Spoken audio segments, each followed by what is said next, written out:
काल आम्ही शेंगदाणा आणि चॉकलेटचे लाडू बनवलेले होते. काल बनवले आणि आज संपून पण गेले. खरं सांगू का, आज एकही लाडू शिल्लक राहिला नाही. घरातल्या लहानांपासून मोठ्यांपर्यंत सगळ्यांनी अगदी गटागट खाऊन टाकले.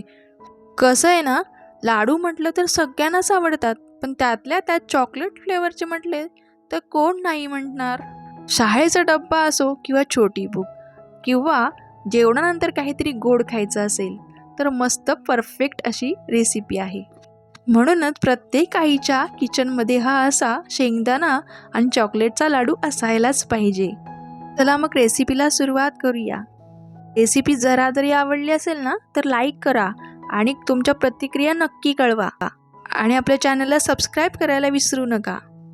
सगळ्यात आधी मी लाडू करायच्या आधी 2 वाटी शेंगदाणे कढईमध्ये भाजून घेतले. असे खरपूस असे छान असे भाजून घेतले.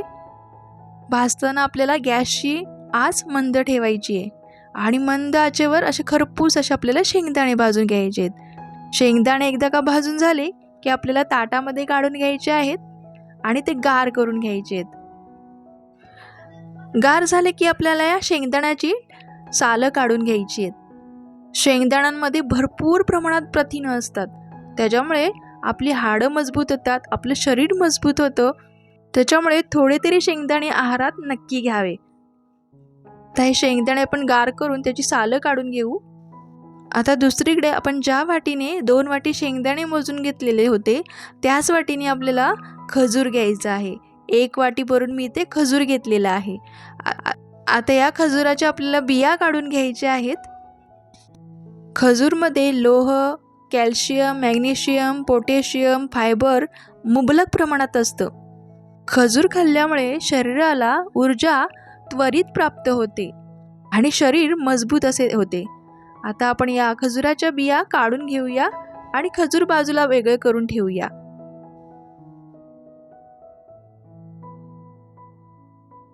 हे बघा, आपण खजुराच्या मस्त अशा बिया काढून घेतलेल्या आहेत. आता आपण हे खजूर बाजूला ठेवूया. दुसऱ्या बाजूला आपण शेंगदाणे गार करून ठेवलेले होते, ते मस्त असे गार थंड झालेले आहेत. आता आपण शेंगदाण्यांचे सालं काढून घेऊया. दोन्ही हाताने मस्त शेंगदाणे चुरून घ्यायचे आहेत आणि सालं काढायची आहेत.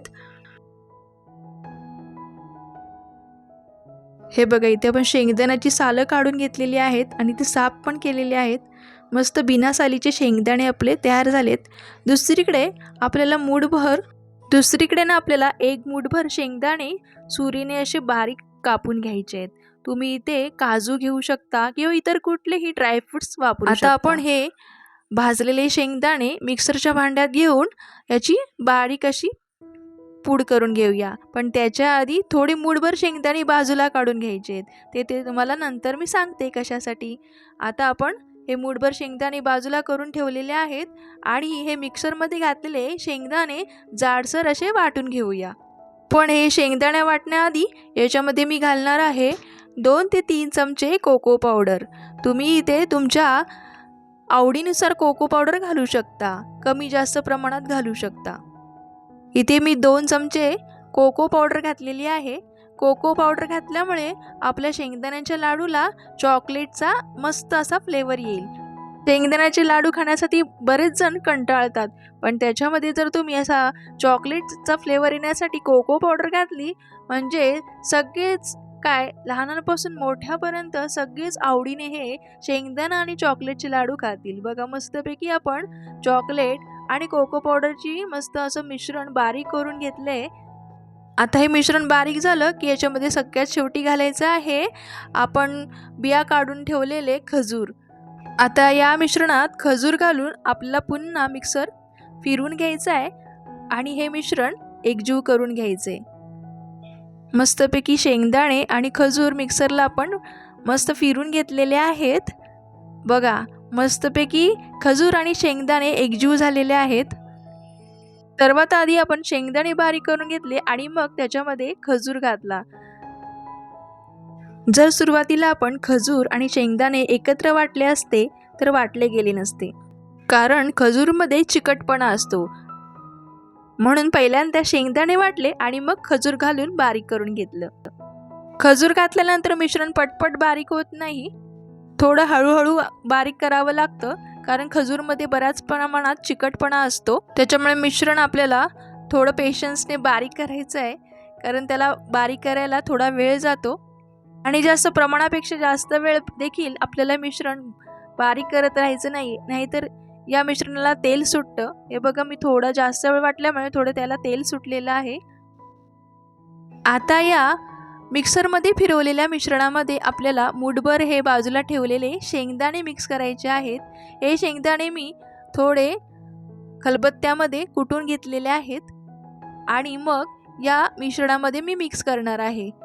असे हे शेंगदाणे मिक्स केल्यानंतर लाडू बनवल्यानंतर आपण जो काही लाडू खातो त्याच्या प्रत्येक घासामध्ये असा शेंगदाणा खाली दाताखाली आला म्हणजे लाडू खायला एकदम छान असे लागतात. आता याच्यामध्ये घालूया चॉप करून ठेवलेले बदाम, म्हणजे आपले लाडू अजूनच पौष्टिक असे बनतील. बदामांसोबत तुम्ही काजू देखील घालू शकता किंवा इतर कुठले ड्रायफ्रूट्स तुमच्या घरात असतील ते देखील घालू शकता, म्हणजे लाडू अजून पौष्टिक असे तयार होतील. आता आपण या मिश्रणामध्ये खलबत्त्यात कुटलेले शेंगदाणे आणि चॉप करून ठेवलेले बदाम घालून मिश्रण चांगलं मिक्स करून घेऊया आणि मग याचे लाडू वळवून घेऊया. असे हे शेंगदाणा आणि चॉकलेटपासून बनवलेले लाडू तुम्ही डब्यालाच नाही तर छोट्या भुकेसाठी किंवा जेवल्यानंतर काहीतरी गोड खायचं आहे म्हणून नक्की ट्राय करू शकता. आणि प्रत्येक आईच्या किचनमध्ये हा असा शेंगदाणा आणि चॉकलेटचा लाडू असलाच पाहिजे, कारण लहानांपासून मोठ्यांपर्यंत सगळ्यांनाच चॉकलेट आवडतं आणि असे शेंगदाण्याचे लाडू खायला कंटाळा करतात, पण थोडा चॉकलेटचा फ्लेवर दिला म्हणजे लहानच काय मोठ्यांना देखील हा लाडू नक्कीच आवडेल. हे बघा, मी इथे एक एक लाडू वळून घेत आहे.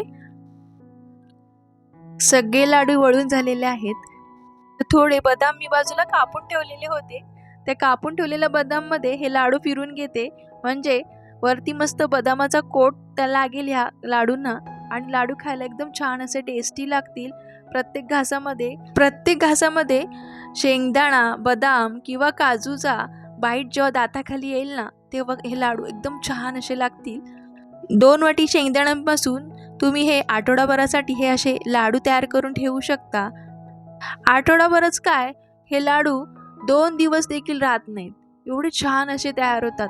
चवीला एकदम खूप छान असे लागतात. घरातील लहान मुलं अगदी आवडीने मागून मागून खातात, एवढे छान असे तयार होतात लाडू. हे 2 लाडू जरी डब्याला दिले ना तरी डब्बा चाटून पुसून घरी येईल, कारण प्रत्येक लहान मुलांना चॉकलेट म्हटलं की जीव की प्राण. याच्यामध्ये शेंगदाणे घातले आहेत हे देखील त्यांना कळणार नाही. म्हणूनच सांगते, प्रत्येक आईच्या किचनमध्ये हा लाडू असलाच पाहिजे. रेसिपी जरा जरी आवडली असेल तर एक लाईक नक्की करा आणि आपल्या प्रतिक्रिया कमेंट बॉक्समध्ये नक्की कळवा. चला तर मग भेटूयात पुढच्या रेसिपीमध्ये.